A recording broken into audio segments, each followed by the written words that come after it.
मजदूर क्या अपनी एक दिन की घर की रोटी छोड़ देगा, बच्चे को अपने रोटी नहीं खिलाएगा, इसलिए वो प्रदर्शन नहीं करे, इसलिए वो आवाज़ नहीं उठा रहे। भारतीय जनता पार्टी की सरकार सब कुछ एकदम अपने पास केंद्रित करना चाहती है। काम करने का अधिकार था, वो अधिकार खत्म कर दिया। मनरेगा को खत्म करने की बात है कि बीजेपी एक भ्रम फैला रही है कि नाम बदलने के कारण कांग्रेस विरोध कर रही है। इस स्कीम को कमज़ोर करने का काम किया गया है। बीजेपी कह रही है कि गांधी जी को राम के नाम से आपत्ति नहीं थी, तो कांग्रेस को आपत्ति क्यों है? यहाँ तो ईद की भी राम राम दी जाती है। या तो कुछ गड़बड़ कर रही हो या कुछ गलती कर रही हो, तभी राम का नाम इस्तेमाल किया जाता है। बीजेपी की एक नई योजना आई है जिसे जी राम जी का नाम दिया गया है, और बीजेपी के साथ हमेशा श्री राम की चर्चाएं होती हैं। वैसे इस योजना की चर्चा जो है पूरे हिंदुस्तान में इस वजह से भी वायरल है क्योंकि महात्मा गांधी का जिसे रोजगार गारंटी जो अधिनियम था वो लेकर के आई थी कांग्रेस, उसको बदलकर अब राम नाम जोड़ा गया है। तो कांग्रेस ने धरना प्रदर्शन और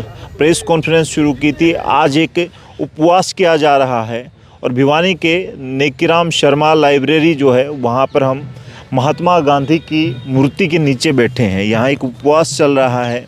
क्या कुछ कहेंगे? दोनों अध्यक्ष बैठे हैं, शहरी और ग्रामीण। आप लोगों ने क्यों उपवास किया है? इससे पहले भी प्रदर्शन कर रहे हैं, जबकि बीजेपी कह रही है कि गांधी जी को राम के नाम से आपत्ति नहीं थी, तो कांग्रेस को आपत्ति क्यों है? सबसे पहले तो मैं इसके बारे में एक बात कहना चाहूँगा। भारतीय जनता पार्टी राम का नाम तब इस्तेमाल करती है जब या तो कुछ गड़बड़ कर रही हो या कुछ गलती कर रही हो, तभी राम का नाम इस्तेमाल किया जाता है। और दूसरी बात, कांग्रेस पार्टी को राम के नाम से कोई दिक्कत ही नहीं है। तो ये सिर्फ भारतीय जनता पार्टी गलत तरीके से गलत बात बोलने की कोशिश कर रही है। हमें तो, और हम तो हरियाणा वाले हैं, मी बरस जाए तो उन्हें कहते राम बरस गया। सुबह सारे बिना राम राम के तो एक दूसरे को मिलते नहीं हैं। यहाँ तो ईद की भी राम राम दी जाती है। तो भारतीय जनता पार्टी शायद हरियाणा को नहीं समझती है और शायद इस बात को नहीं समझती है कि हम सब की आस्था अपने अपने जिन को मानते, कोई खाटू श्याम जी जाता है, हम बाबा गुलाब गिरी जी के जाते हैं, कोई शिव मंदिर में कोई 16 सोमवार करता है, कोई उठते ही राम जी का नाम लेता है, कोई कृष्ण भगवान का नाम लेता है, कोई देवी माँ का नाम लेता है। तो ये राजनीति से इसको जोड़ने का काम तो सिर्फ भारतीय जनता पार्टी कर रही होती है। पर बाकी हम तो संविधान को मानने वाले हैं। हिंदुस्तान में हर किसी को भगवान के प्रति अपने अपने जिसके प्रति भी मन में आस्था हो उसको पूजने का पूरा अधिकार है, और हम इस बात को अच्छे से मानते हैं और इसको फॉलो करते हैं। और रही बात ये कि इस समय जो ये स्कीम लेके आए और मनरेगा को ख़त्म करने की बात है, अभी कल बता रहे थे, एक आपके प्रेस के बंधु बता रहे थे कि यहाँ पर धनखड़ साहब ने कहा था कि हमने सिर्फ नाम ही तो बदला है। तो जिससे एक चीज़ साफ दिखती है कि जो आम जनता जो बात कर रही है उस बात को उन्होंने कबूला कि भारतीय जनता पार्टी नाम बदलने का काम करती है। पर नाम बदलने के साथ साथ कुछ चीज़ें ऐसी बदल देती हैं जो जिससे आम जनता को नुकसान हो। जैसे अब इस समय अगर आप देखें, इस स्कीम को कमज़ोर करने का काम किया गया है। पहले 90% जिस तरह केंद्र सरकार दे रही थी और 10% प्रदेश सरकार देती थी इसमें फंड्स, अब 60% प्रदेश सरकार के ऊपर है। तो एकदम से इतना बोझ प्रदेश सरकार के ऊपर आया, क्या हर प्रदेश सरकार इस बोझ को ले पाएगी? और अगर नहीं ले पाएगी तो उसका सीधा नुकसान कहाँ होगा? सीधा नुकसान उसका मज़दूरों के ऊपर होगा। दूसरी बात, अगर आप देखें, जो एक कानूनी गारंटी थी, एक अधिकार था, काम करने का अधिकार था, वो अधिकार ख़त्म कर दिया है। तो ये भी एक चीज़ है जो समझनी पड़ेगी, भारतीय जनता पार्टी की सरकार को खुद समझनी पड़ेगी कि बुरे से बुरे वक्त में, जब ये जैसे कोरोना का समय भी आया और बुरे से बुरा जो वक्त था, उस समय यही एक्ट जो था, मनरेगा एक्ट था, उसने देश को संभाल के रखा था। बल्कि सीए जी ने अपनी रिपोर्ट में इसको एक बहुत ही कामयाब स्कीम बताया, और वो भी भारतीय जनता पार्टी के राज के दौरान ही बताया गया। तो इन बातों को समझना ज़रूरी है। और दूसरी चीज़ क्या है जो मैं समझता हूँ, देखो हमारे देश की प्रशासन में पंचायती राज एक्ट की एक अहम भूमिका है। पंचायती राज एक्ट के तहत राजीव गांधी जी की ये सोच थी कि और नीचे पंचायतों तक आप प्रशासन को लेकर जाएं, और आज के दिन गांव में क्या काम होना है वो पंचायत सबसे बढ़िया फैसला ले सकती है इस चीज़ पर कि उनको क्या ज़रूरत है उस समय। अब ये हक पंचायतों से ले लिया, सरपंचों से ले लिया है, और कहीं दूर दरार बैठा है एक अफसर जो सुबह अपने घर पे गरम गरम नाश्ता करके हीटर की गर्मी में और गर्मियों में एसी की ठंड में बैठेगा और वो बैठ के सोचेगा कि हाँ क्या ज़रूरत है कि नहीं है, जबकि ये फैसले 2 दिन में 1 दिन में गांव का सरपंच खुद ले सकता था। ये चीज़ हटाना ये कहीं ना कहीं गलत तो है ही, पर साथ के साथ में ये भी चीज़ दर्शाता है कि भारतीय जनता पार्टी की सरकार सब कुछ एकदम अपने पास केंद्रित करना चाहती है, जो हमारे देश की तरक्की के लिए एक गलत कदम है। अच्छा प्रदीप गुलिया जी, आपसे भी सवाल करूंगा, थोड़ा सा आगे आ जाएं। इन्होंने कहा कि इसमें जो है नाम बदला गया है, उसके साथ साथ अब जो है सरकार आपस में प्रदेश सरकार को ज़्यादा वो देना पड़ेगा, जो पहले 10% होता था। तो फिलहाल जो बीजेपी का कहना है कि हमने तो इसको सवा करने की कोशिश की है, और सरकार चाहे प्रदेश की दे या सेंटर की दे, मजदूर के हिस्से तो पैसे जा रहे हैं और मोस्टली जगह हमारी ही सरकार है, तो बीजेपी दे रही है, जैसे हरियाणा में नायब सरकार देगी, ये ओम प्रकाश धनखड़ का कहना है। तो आप लोगों को आपत्ति क्यों है? देखिए, सबसे पहले तो मैं एक बात आपको क्लियर करना चाहता हूँ कि बीजेपी एक भ्रम फैला रही है कि नाम बदलने के कारण कांग्रेस विरोध कर रही है। नाम बदलने को लेकर कांग्रेस विरोध नहीं कर रही है। सैकड़ों ऐसी योजनाएं हैं जो कांग्रेस पार्टी की जब सरकार यूपीए की सरकार थी तो आम जन के लिए राष्ट्रीय स्तर पर वो लागू हुई, उनके नाम बदले गए, जिसमें मुख्य रूप से इंदिरा आवास योजना है, उसका नाम इन्होंने प्रधानमंत्री आवास योजना रख दिया। बहुत सी योजनाएं, नाम को लेकर हमारा विरोध नहीं है। हमारा विरोध इस बात को लेकर है कि भारतीय जनता पार्टी का सीधा सीधा ये षड्यंत्र है कि स्कीम को कैसे बंद किया जाए, क्योंकि ये स्कीम हज़ारों करोड़ रुपए इसका बजट था। भारतीय जनता पार्टी को ये गवारा नहीं है कि हज़ारों करोड़ रुपए गरीब आदमी, गांव में बैठा मजदूर, जिसको बाहर भिवानी के आने की ज़रूरत नहीं है, गांव में ही उसको रोज़गार मिल जाता था।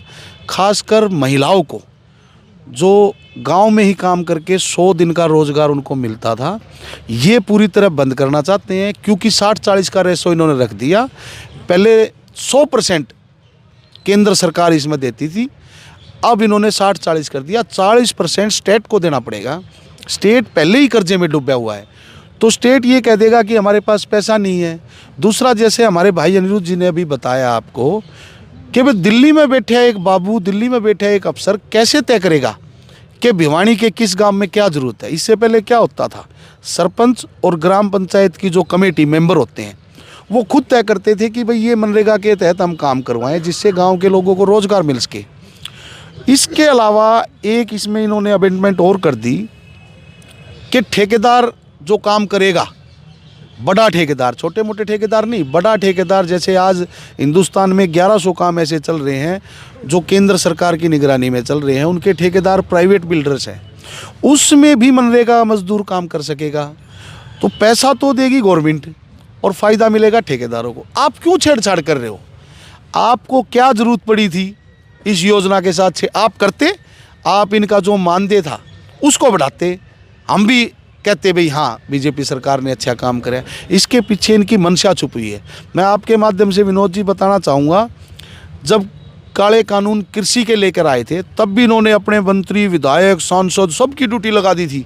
वो जा के लोगों के बीच में कह रहे थे कि बहुत ज़बरदस्त कानून है, कृषि में बहुत क्रांति आएगी। लेकिन जब किसान धरने पर बैठा और उन्होंने बहुत बड़ी तादाद में शहादत दी, 700 से ज़्यादा जानें चली गई, और जब देश ने इसका पूरा विरोध कराया तो बीजेपी सरकार ने माफ़ी मांगते हुए वो बिल वापस लेने का काम कराया। इसी प्रकार से आज इनके विधायक, मंत्री सभी फील्ड में इन्होंने उतार दिए हैं। ये क्यों भ्रम फैलाने की कोशिश कर रहे हैं? कांग्रेस पार्टी का एक एक कार्यकर्ता, कांग्रेस पार्टी के सभी नेता आम लोगों के, मजदूर के साथ खड़े हैं और इनके हितों के साथ खिलवाड़ हम नहीं होने देंगे। अच्छा अनिरुद्ध जी, आपसे सवाल है, जिस तरीके से बीजेपी सारी बातों का स्पष्टीकरण दे रही है, तो एक बात ये भी कही है कि कांग्रेस प्रदर्शन कर रही है, जबकि मजदूरों की योजना है, मजदूर कहीं कोई विरोध कर ही नहीं रहे हैं, वो खुश हैं। ये भी मैं आपको बताऊं, योजना बनाने वालों की और भारतीय जनता पार्टी ये बात नहीं समझ रही। मज़दूर जो है वो सुबह अपनी मजदूरी पे जा रहा है, एक दिन का प्रदर्शन में वो अपने एक बहुत मतलब उसके लिए वो जो है 500 रुपये, 400 रुपये, 600 रुपये जो एक दिन में कमा रहा है, वो उसके लिए खोना उसके उस दिन की रात की उसके घर की रोटी उस पर निर्भर है। तो वो अपनी आज की रोटी के प्रति ज़्यादा चिंतित रहेगा या वो प्रदर्शन के लिए आगे आएगा, तो ये चीज़ भी वो नहीं समझ पा रहे हैं। उनके लिए हम कर रहे हैं ना, हमारा काम है, हम उनके लिए उनकी आवाज़ हम उठा रहे हैं। वो मजदूर क्या अपनी एक दिन की घर की रोटी छोड़ देगा, बच्चे को अपने रोटी नहीं खिलाएगा, इसलिए वो प्रदर्शन नहीं करे, इसलिए वो आवाज़ नहीं उठा रहे हैं। जो आपकी प्रेस कॉन्फ्रेंस चल रही हैं, उपवास चल रहे हैं, इससे फ़र्क पड़ेगा आपको लगता है? फ़र्क क्यों नहीं पड़ा? कल हमारी प्रेस कॉन्फ्रेंस थी, आज देखिए सैकड़ों लोगों ने हमारे इस उपवास में शामिल हुए हैं। और अभी तो ये प्रारंभिक है, कल हमारी पीसी थी, आज हमारा एक दिन का सांकेतिक उपवास है। इसके बाद हम गांव-गांव जाएंगे और लोगों को अवगत कराएंगे, क्योंकि लोगों को अभी पूरी तरीके से पता नहीं कि उन मज़दूरों के साथ बीजेपी सरकार क्या करने जा रही है।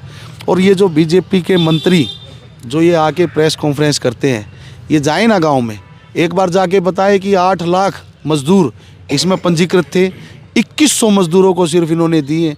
ये सिर्फ और सिर्फ लोगों को गुमराह करने का काम करते हैं और इनका पाप का गड़ा भर चुका है विनोद जी। आने वाले समय में आप देखना इन्होंने कितनी छेड़खानी करी। पहले इन्होंने किसानों के साथ करी, फिर इन्होंने सरपंचों के साथ करी। ये हमेशा लोगों के हितों को मारकर और सिर्फ अपनी जेब भरने का काम करते हैं। आलीशान 7 स्टार अपने ऑफिस बनाने का काम करते हैं। गरीबों की हक की लड़ाई के लिए, जैसे आपने कहा अभी अनिरुद्ध भाई बता रहे थे कि मज़दूर इसमें आवाज़ आप उठ कह रहे कि नहीं आ रहा। भाई मज़दूर बेशक ना सके, लेकिन उसकी आत्मा में तो है ना। और कांग्रेस पार्टी विपक्ष में है और विपक्ष का ये फ़र्ज़ बनता है कि आम जन से जुड़ा हुआ कोई भी मुद्दा हो उसको उठाए। हम अपना काम कर रहे हैं और आपका सहयोग की इसमें हमें विशेष आवश्यकता रहेगी। जी, तो आपने देखा किस तरीके से लगभग हम 2 बजे के आसपास बैठे हैं और सुबह 10 बजे से ये उपवास यहाँ पे स्टार्ट हुआ था। मज़दूरों की मांगें मानने के लिए और मनाने के लिए फ़िलहाल यहाँ पे कांग्रेस जन बैठे हैं। लोगों का कहना है कि मज़दूरों की आवाज़ हम बनेंगे। फ़िलहाल आप लोग क्या कहते हैं, आम जनता क्या कहती है, कमेंट में अपनी राय रखें, इस वीडियो को शेयर करें। तब तक के लिए धन्यवाद। राम राम, जय हिंद।